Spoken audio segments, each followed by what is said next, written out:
नमस्कार। आज बात करेंगे सभ्यताओं के बारे में, राजस्थान हिस्ट्री की पहली क्लास। और आज बात करूंगा सभ्यता के बारे में। तो सभ्यता के बारे में सबसे पहले बात करें तो हमारी पहली सभ्यता देखने को मिलती है कालीबंगा सभ्यता, ठीक है। और राजस्थान में लगभग बात करूं तो 36 सभ्यताएं, प्रमुख सभ्यताएं हैं जो कि हमारे सिलेबस या कह सकते हैं कि हमारे जो कोई भी आरपीएससी या आरएसएसबी के जो एडनेस बोर्ड के जो पेपर है उनमें इन 36 सभ्यताओं से क्वेश्चन पूछने चांस के थोड़े से लेवल के यानी कि ज़्यादा होते हैं, ठीक है। तो मैं 36 सभ्यताओं में से सबसे पहले 5 सभ्यता की बात करूंगा, ठीक है। 5 सभ्यता कौन कौन सी रहने वाली है? पहली रहेगी कालीबंगा, दूसरी रहेगी आहट, और तीसरी रहेगी बेराट, और चौथी रहेगी हमारी गिलूंड, और पांचवी रहेगी गणेश्वर, ठीक है। ये मुख्य सभ्यता है। इसके बाद बालाथल भी आएगी, और नोहर भी आएगी, और जोधपुरा भी आएगी, नलियासर भी आएगी। बहुत सी सभ्यता है। एक नई सभ्यता है रात्रिया की डेयरी, कहाँ? जैसलमेर में, ठीक है। 2024 में खोजी गई थी। जयपुर के एक विद्यार्थी था, उसने खोजी थी। तो सबसे पहले बात करूंगा कालीबंगा सभ्यता के बारे में, ठीक है। तो चलिए सबसे पहले बात करेंगे कालीबंगा सभ्यता, ठीक है। कालीबंगा सभ्यता है कहाँ पर? ये लगभग हर पेपर में है, राजस्थान पुलिस में। ये राजस्थान पुलिस का फेवरेट क्वेश्चन था कि कालीबंगा सभ्यता कहाँ पर स्थित है, ठीक है। तो कालीबंगा सभ्यता ये हमारे एक सबसे राजस्थान की सबसे उत्तर में कौन सा जिला है? हनुमानगढ़, ठीक है। हनुमानगढ़ की सीमा पंजाब से लगती है, और पंजाब की सीमा हनुमानगढ़ से लगती है, ठीक है। तो क्या है, यहाँ से बात करूँ तो कालीबंगा सभ्यता हमारी पड़ती है हनुमानगढ़ में, ठीक। कहाँ पड़ती है? हनुमानगढ़ में। और ये कालीबंगा सभ्यता सिंधु सभ्यता है, जो वर्तमान में बंटवारा यानी भारत और पाकिस्तान का बंटवारा होने के बाद है जो सिंधु सभ्यता थी। सिंधु सभ्यता लगभग वहाँ कहाँ उड़ गई?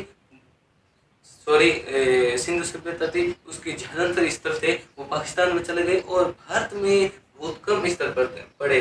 तो पाकिस्तान वाले वैसे ही खुश थे कि हमारे पास बहुत अच्छी सभ्यताएं आई हैं, अच्छे अच्छे बहुत हम खोजेंगे, ठीक है। खोज करता ऐसे करेंगे, ठीक है।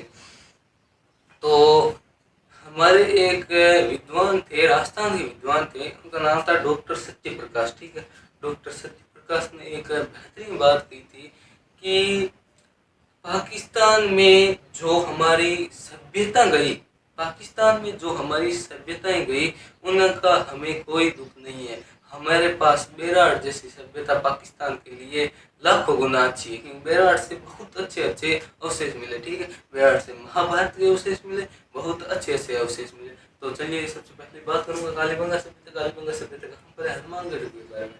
तो कालीबंगा है हनुमानगढ़ में। कहाँ है? हनुमानगढ़। हनुमानगढ़ में स्थित है। और आगे बात करूंगा हनुमानगढ़ के किस दिशा में स्थित है? कालीबंगा सभ्यता है जो हनुमानगढ़ के ये दक्षिण और पश्चिम दिशा में स्थित है, ठीक है। दक्षिण पश्चिम, ये मान लीजिए ये है मेघ, ठीक है। ये मेघ है, और ये है पश्चिम, और ये है दक्षिण, ठीक है। इस वाली दिशा में क्या है? कालीबंगा सभ्यता क्या है? स्थित है, ठीक है, हनुमानगढ़ में। और नदी कौन कौन सी है? कालीबंगा सभ्यता की 3 नदियां हैं, ठीक है। 3 नदियां हैं। पहली है सरस्वती। पहली कौन सी है? सरस्वती। दूसरी है द्वेषवती, और तीसरी कौन सी है? तीसरी सभ्यता हमारी, तीसरी नदी रहने वाली है घग्गर, ठीक है।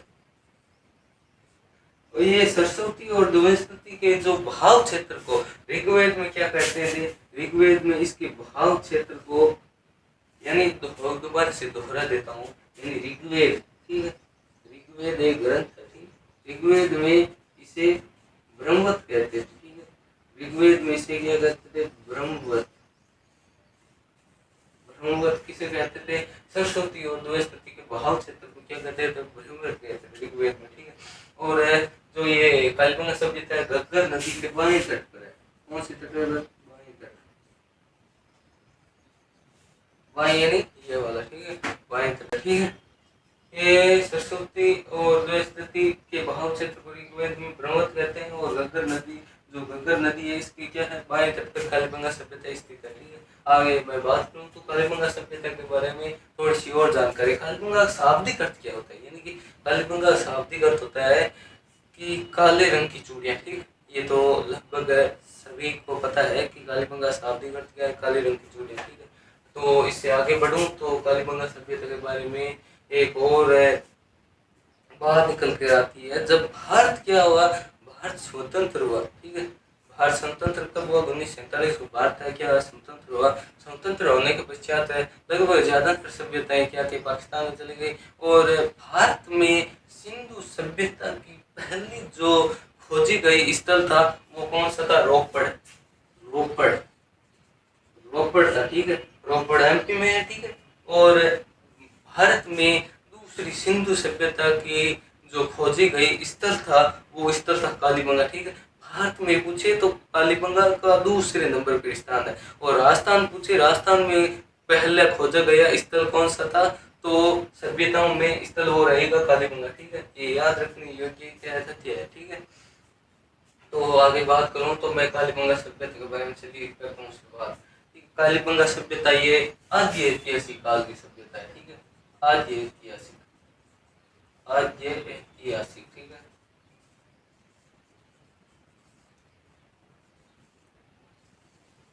कालीबंगा सभ्यता कैसी है, आद्य ऐतिहासिक काल की सभ्यता है, ठीक है। इतनी डिटेल में हमें जाने की जरूरत नहीं है कि मैं आपको आदिमानव के जमाने में ले जाऊं।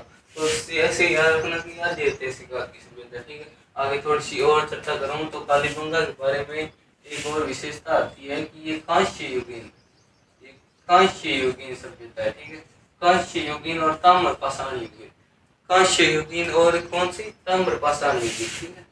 ताम्र पाषाण, थोड़ा सा पेन कम कर रहा है इसलिए दिखने में थोड़ी सी प्रॉब्लम हो सकती है, ठीक है। तो ये कांस्य युगीन और ताम्र पाषाण युगीन सभ्यता है, ठीक है। कौन सभ्यता कांस्य युगीन और ताम्र पाषाण युगीन है, ये वो कालीबंगा है। इससे हमें क्या पता चलता है, इससे हमें ये पता चलता है कि कालीबंगा लोग कांस्य, ठीक है, कांस्य और तांबे से क्या थे, परिचित थे, ठीक है। आगे थोड़ी सी और चर्चा करूँ तो ये कालीबंगा सभ्यता है, ठीक है। इस कालीबंगा सभ्यता की सर्वप्रथम जानकारी किसने दी, एक इटली के विद्वान थे, इटली के विद्वान का नाम था अल्पिटेसिटोरी, ठीक है। यहाँ पर लिख देता हूँ अल्पिटेसिटोरी।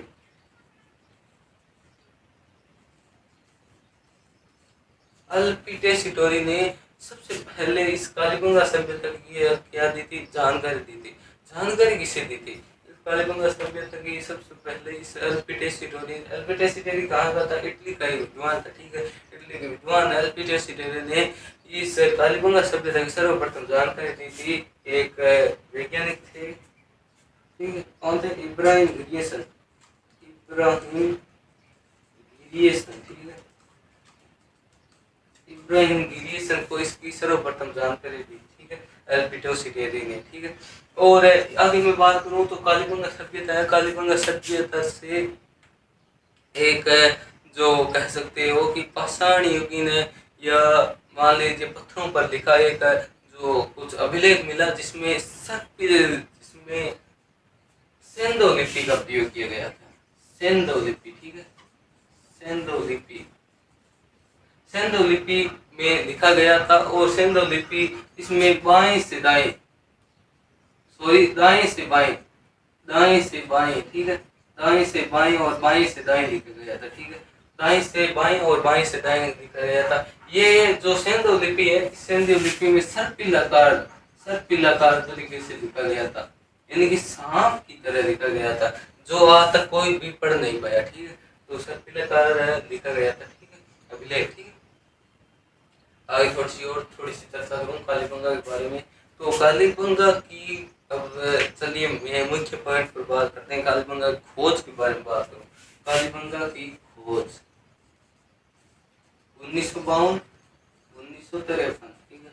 अगर ऑप्शन में 1952 है तो 1952 करेंगे, नहीं है ऑप्शन में 1952 नहीं है तो 53 करेंगे। ए एन घोष, ठीक है। ए एन घोष ने की थी, यानी कि अमलानंद घोष ने। ए एन घोष का पूरा नाम अमलानंद। कालीबंगा खोज अमलानंद घोष ने 1952-53 में की थी। इस अमलानंद घोष के साथ कुछ व्यक्ति और थे, इस व्यक्ति के नाम यहाँ पर है, देख लीजिए। एक थे बीबी लाल, एक थे बीबी थापर, बीके थापर, एक थे एमडी खरे,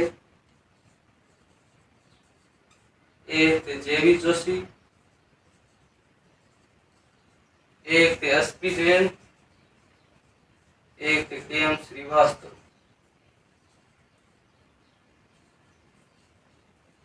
प्रत्येक खोजकर्ता क्या होता है? उत्खननकर्ता होता है। ये सब क्या है? उत्खननकर्ता थे।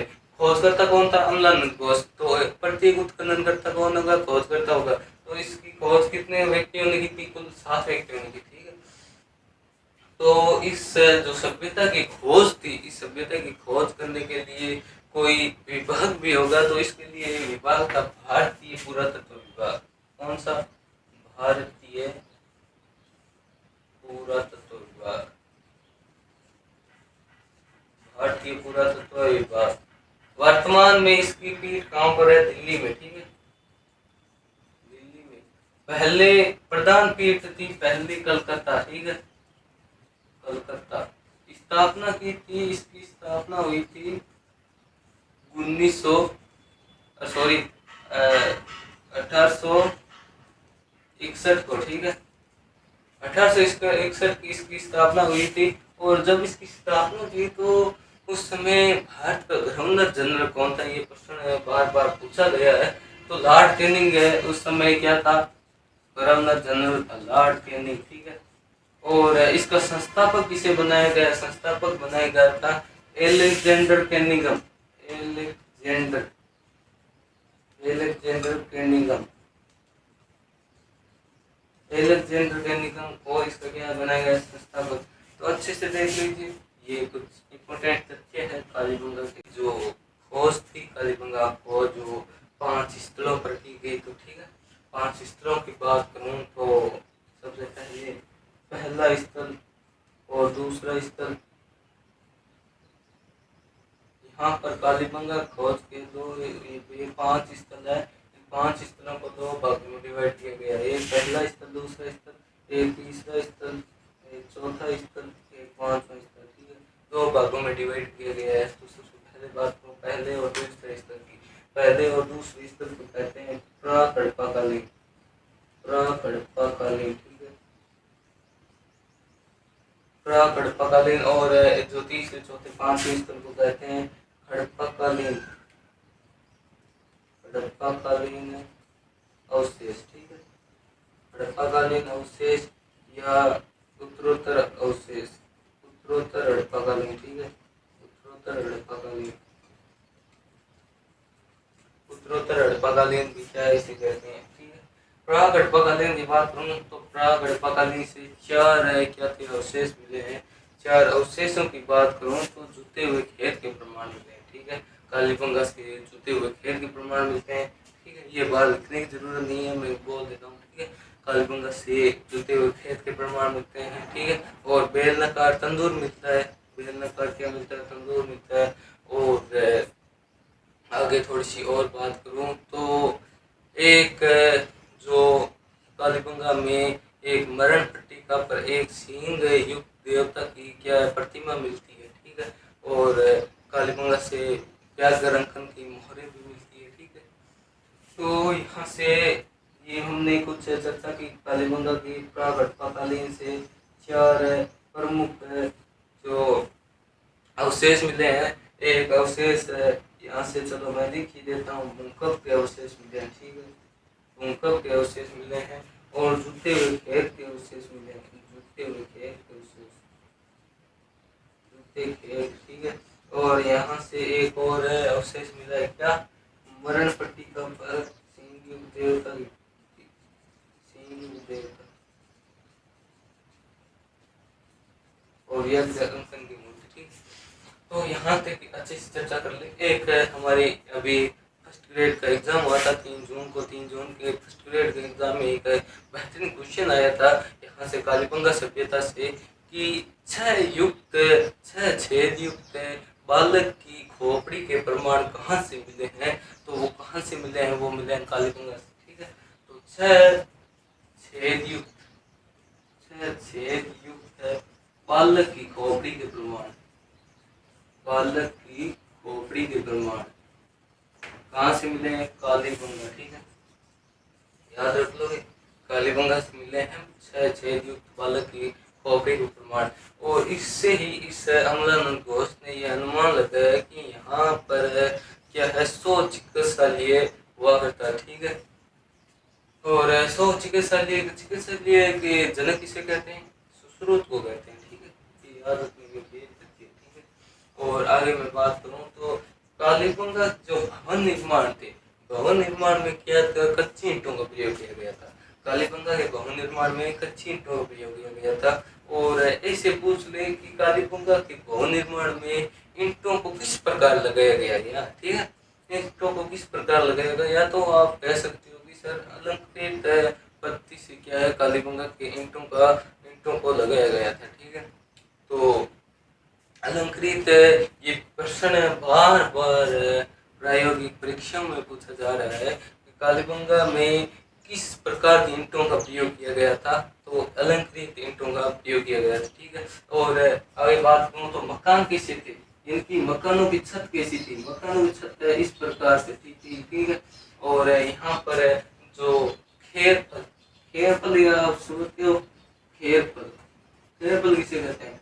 खेरपल यानी कि हम बोले स्थानीय भाषा में तो खीपड़े, ठीक है, खीपड़े को खेरपल कहते हैं। लकड़ियों और खेरपलों की सहायता से थे कि कालीबंगा के भवन निर्माण बनाए गए थे, ठीक है। और आगे थोड़ी सी और चर्चा करूँ तो कालीबंगा की एक महत्वपूर्ण विशेषता ये है कि कालीबंगा में जो जल निकासी थी, जल निकासी की उचित प्रबंध था, नालियाँ, पक्की सड़कें थी और जो पक्की नालियाँ थी, ठीक है, और लकड़ी की बनी हुई नालियाँ थी, ठीक है।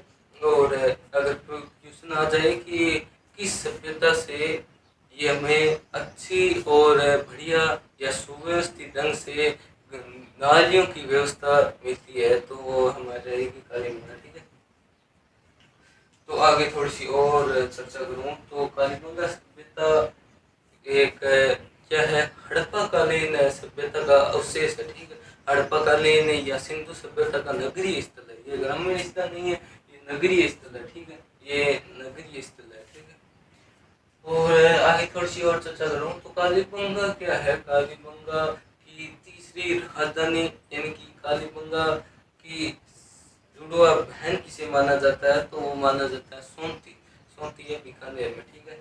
और आगे थोड़ी सी और शानदार तरीके से, बेहतरीन तरीके से चर्चा करूँ तो कालीबंगा का जो खत्म हुआ कालीबंगा मामला, यानी कि कह सकते हैं कि कालीबंगा का जो ये स्थल है किस प्रकार से खत्म हुआ, तो उसकी जानकारी हमें यानी कि तीन इसके बारे में परिघटना मिलती है। तो पहली परिघटना है कि ये भूकंप आने से ये सभ्यता खत्म हुई, दूसरी परिघटना है कि बाढ़ आने से ये सभ्यता खत्म हुई, तीसरी परिघटना है कि अकाल या सूखा पड़ने के कारण ये सभ्यता खत्म हुई। तो सबसे जो अच्छी और बढ़िया जो परिघटना मानी जाती है, वो परिघटना मानी जाती है, दशरथ शर्मा ने कहा था कि सूखे या अकाल के कारण लोग एक स्थान से दूसरे स्थान पलायन कर गए, इसलिए ये सभ्यता क्या थी, खत्म हो गई, ठीक है। और भूकंप आने के बारे में परिघटना का प्रमाण दिया था जॉर्ज कैलस ने, ठीक है, जॉर्ज कैलस ने। और पंजाब के एक विद्वान थे, दो विद्वान थे, क्या नाम तो मुझे अभी याद नहीं है, लेकिन क्या थे, उन्होंने भी कुछ हाँ, उन्होंने कहा था कि बाढ़ आने से इसकी क्या है, ये सभ्यता खत्म हो गई, ठीक है। तो मिलेंगे नेक्स्ट वीडियो में, तब तक के लिए जय हिंद।